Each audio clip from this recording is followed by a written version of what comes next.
Hi, I'm Anna with Heartwood Art, and today I'll show you how to make a solid component from an object that you created in SketchUp. So let's dive in. Let's make our object. How about a 4x4? So I'm going to bring up the rectangle tool, start at the origin, pull it out, and type in 4 feet by 3.5 inches. Now let's zoom into this. Now we'll bring up the push-pull tool and input 3.5 inches. Let's move over just a little bit. Now, this looks like a solid object, but when I click on it anywhere with the selection tool, only that face is selected, or even an edge.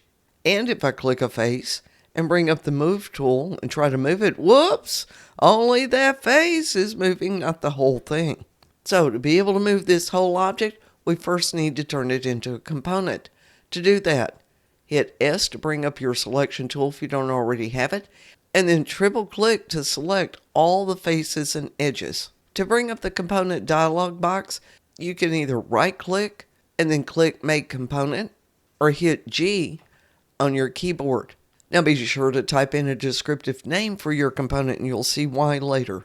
So we're going to do 4x4 leg and hit Create. Now let's deselect it by clicking anywhere. And now to select the whole thing, you only have to click once.